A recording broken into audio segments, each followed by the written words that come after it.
Selamat datang di Ditra Channel dengan berbagai cerita horor dan mistik.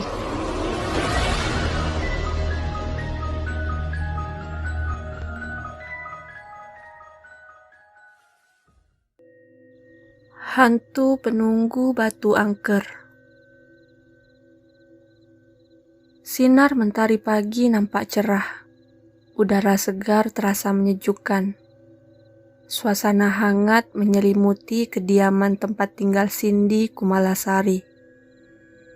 Pohon-pohon yang rindang di sekelilingnya turut menambah keasrian tempat tersebut.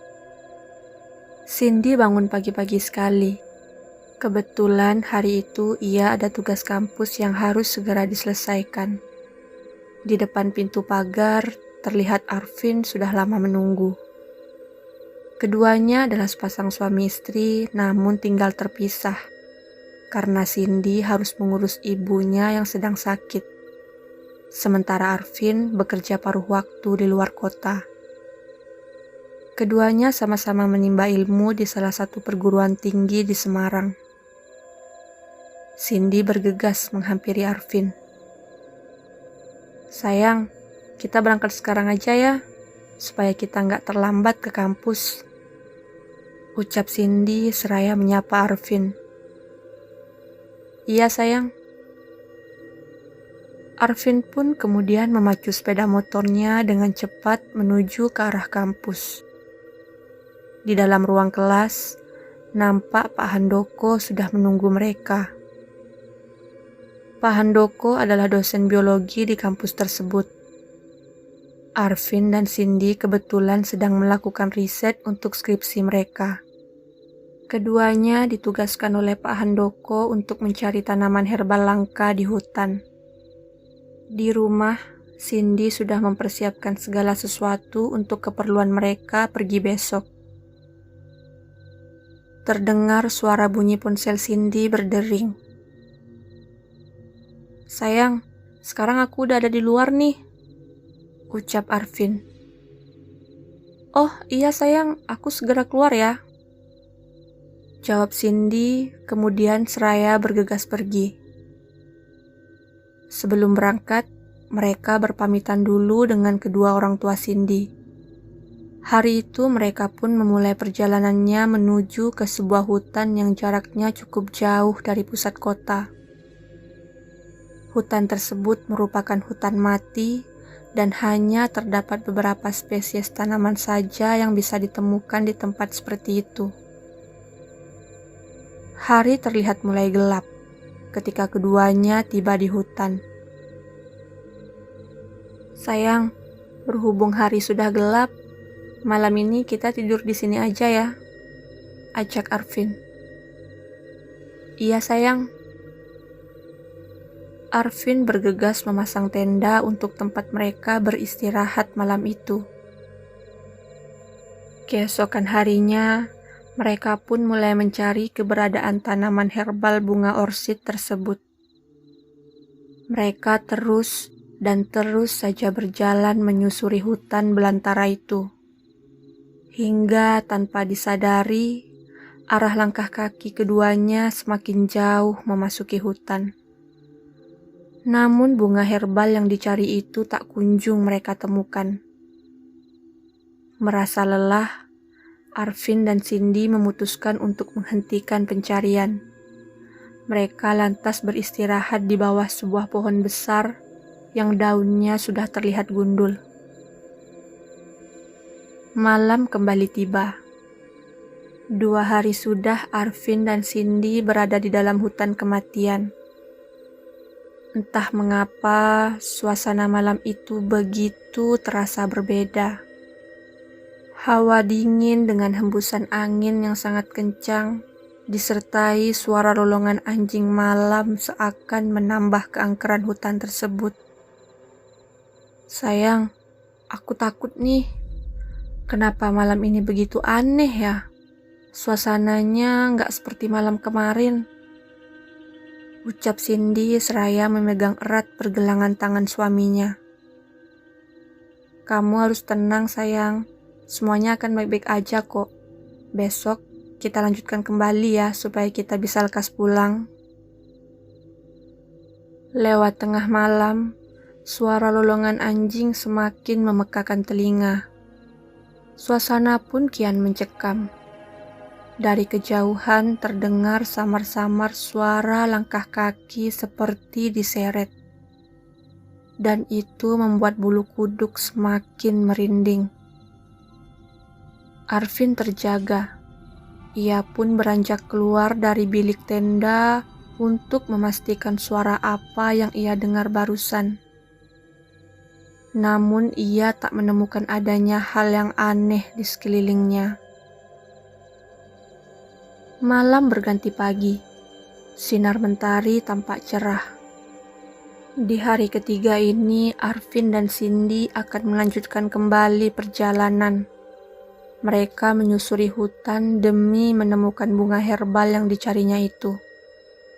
Kali ini, mereka terus berjalan semakin jauh menuju ke dalam hutan. Selang 2 jam pencarian, mereka masih tidak menemukan tanda keberadaan tanaman herbal tersebut. Sedari tadi mereka hanya memutar-mutar saja di tempat yang sama. Sayang, kita kok balik ke sini lagi sih? Perasaan kita udah jauh jalannya. Kok masih di sini-sini aja? Tanya Cindy kebingungan. Oh iya, sepertinya kita tersesat di hutan ini. Ya udah, jangan takut. Aku akan selalu jaga kamu kok. Ucap Arvin kembali, seraya menenangkan Cindy yang terlihat mulai gelisah. Mereka terus saja berjalan, berharap dapat secepatnya menemukan tanaman herbal tersebut. Namun selama di perjalanan mereka mendapati berbagai keanehan. Tiba-tiba, di tengah hutan terdapat sebuah rawa yang airnya cukup dalam. Di samping rawa tersebut, terlihat sebuah batu besar yang ditutupi oleh semak-semak belukar. Sayang, kita istirahat sebentar ya. Aku kebelet pipis nih. Kamu tunggu di sini dulu ya, jangan kemana-mana. Ucap Arvin memperingatkan Cindy. Arvin beranjak pergi menuju ke arah rawa. Tanpa Arvin sadari, ia tidak sengaja buang hajat sembarangan. Ia buang air kecil di atas batu angker yang berada tepat di samping rawa tersebut. Sayang, kamu kok lama banget sih? Tanya Cindy. Aku perginya agak jauh sayang. Itu ke dekat rawa sana. Oh, lain kali kamu perginya jangan jauh-jauh ya. Aku takut nih ditinggal sendirian. Mana tempatnya angker gini lagi. Iya, lain kali aku gak akan pergi jauh lagi kok. Keduanya melanjutkan kembali perjalanan dan terus saja menyusuri hutan kematian itu. Hingga sampailah mereka pada suatu tempat yang membentuk sebuah taman kecil. Di dalamnya dipenuhi dengan tanaman-tanaman langka. Mata keduanya begitu jeli dalam mencari tahu keberadaan bunga herbal tersebut. Dan pada akhirnya, mereka pun menemukan tanaman itu. Sayang, coba lihat apa yang aku temukan. Ini bunga orsid bukan? Ucap Cindy kegirangan, seraya menunjukkan bunga dalam genggamannya itu. Iya benar sayang, itu bunga orsid. Akhirnya kita temukan juga ya bunga ini. Baiklah, kita balik sekarang aja ya, nanti keburu malam. Oke, ayo kita jalan. Setelah mengambil beberapa helai bunga orsid tersebut, mereka pun memutuskan untuk segera kembali. Dalam perjalanan pulang, keduanya melewati danau rawa dan batu angker. Namun kali ini area itu nampak berbeda. Suasananya begitu hening, yang terdengar hanyalah kicauan burung hantu yang seakan-akan memperhatikan keberadaan mereka. Cukup lama Arvin dan Cindy terjebak di tempat itu hingga hari mulai terlihat gelap. Sayang, malam ini kita tidur di sini aja ya. Kita nggak mungkin melanjutkan perjalanan ini lagi. Kamu lihat sendiri kan, malam nampak semakin gelap.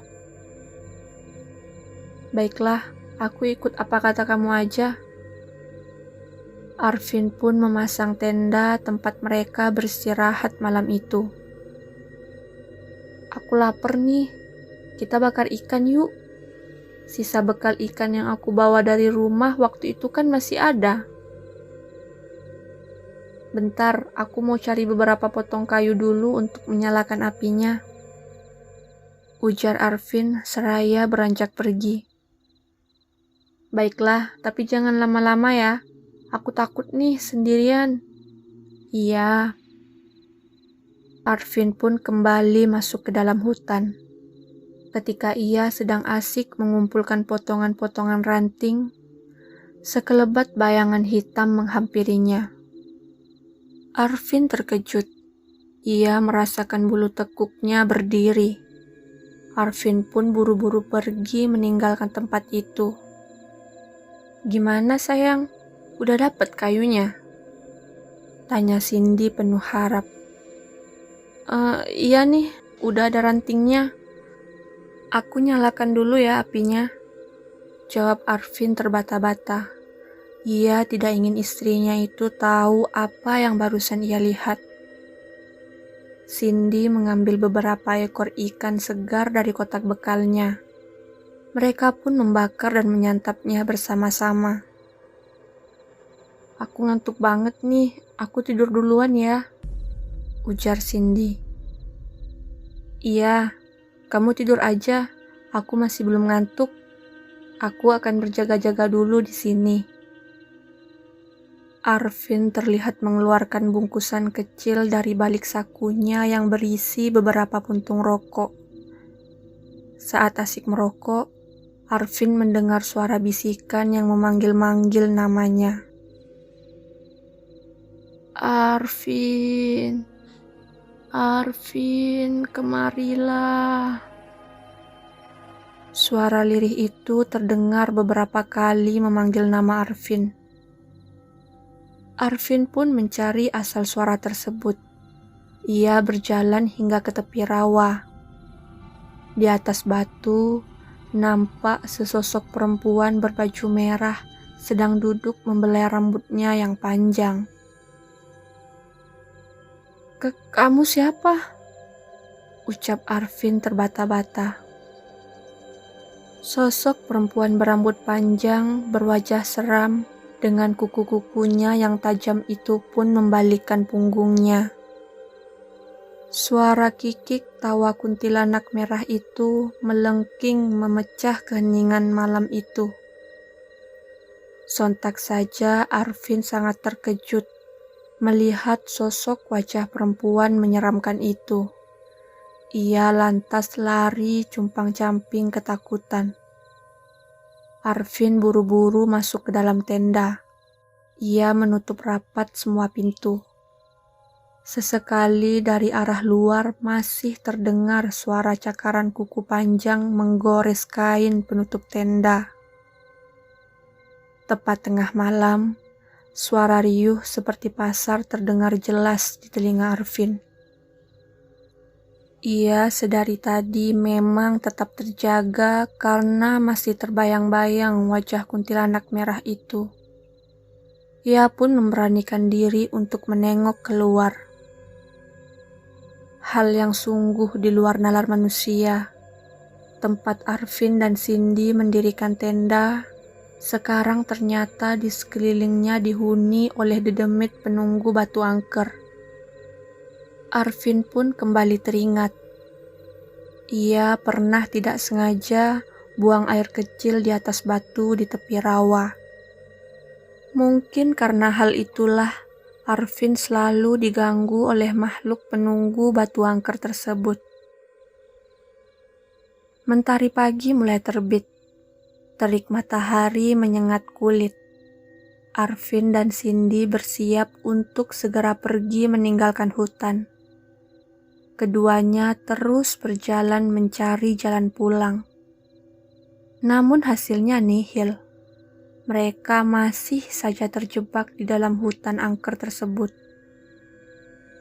Arvin dan Cindy terlihat begitu lelah karena sudah hampir seharian mereka menyusuri hutan. Ini pasti perbuatan para dedemit itu, makhluk penunggu batu angker. Mereka nggak ingin kita meninggalkan tempat ini, ucap Arvin. Lantas, kita harus bagaimana? Aku takut, jawab Cindy seraya menangis. Tenanglah, kamu jangan khawatir. Kita pasti selamat keluar dari tempat ini, kata Arvin sembari menenangkan hati Cindy. Tapi aku nggak mau mati konyol di tempat ini. Arvin tiba-tiba teringat pesan dari almarhumah neneknya. Kala itu sebelum sang nenek meninggal, ia pernah dititipkan oleh neneknya sebuah benda yang harus selalu dibawa kemanapun ia pergi. Benda itu dapat digunakan sewaktu-waktu ketika dalam keadaan mendesak saja. Arvin pun mengambil bungkusan kecil dari sakunya. Ia lalu membuka bungkusan kecil berisi garam tersebut, kemudian ia taburkan di sekeliling tempat mereka berdiri, seraya berdoa memohon perlindungan kepada Tuhan. Hal di luar logika manusia pun terjadi. Jalan yang semula tertutup tiba-tiba terbuka lebar. Jalan setapak menuju pemukiman warga itu pun mulai terlihat. Keduanya akhirnya bisa keluar dari hutan dengan selamat. 4 hari lamanya mereka terjebak di dalam hutan. Hal tersebut merupakan kejadian yang tak bisa dilupakan begitu saja oleh Cindy. Ia masih trauma jika harus mengingat kembali peristiwa itu. Setahun setelah kejadian itu berlalu, Arvin dan Cindy sukses mempresentasikan karya ilmiah mereka. Keduanya berhasil menemukan obat herbal untuk kanker. Mereka hidup rukun dan bahagia, apalagi sekarang Cindy diketahui tengah berbadan 2. Kabar gembira tersebut membuat keluarga itu semakin harmonis saja. Mendekati hari persalinan, hal-hal mistis mulai terjadi kembali. Tepat pukul 1 dini hari, Cindy selalu diteror oleh makhluk tak kasat mata. Ternyata dedemit penunggu batu angker masih mengikuti mereka hingga ke kota. Demi keselamatan istri dan anaknya, Arvin meminta bantuan kepada seorang ustadz untuk mengusir setan tersebut kembali ke asalnya. Usaha yang dilakukan Arvin berhasil. Istrinya tak pernah lagi diteror oleh makhluk tersebut. Arvin dan Cindy beserta keluarganya pun menyambut bahagia kelahiran sang anak, penerus masa depan yang juga ternyata memiliki indera keenam. Sejatinya, kita sebagai manusia memang selalu ditakdirkan untuk hidup berdampingan dengan makhluk lain, dan sudah sepantasnya lah kita harus meminta izin atau permisi dulu sebelum melakukan segala sesuatu. Sebab kita tidak pernah tahu, barangkali saja kita sudah mengganggu kenyamanan tempat tinggal mereka.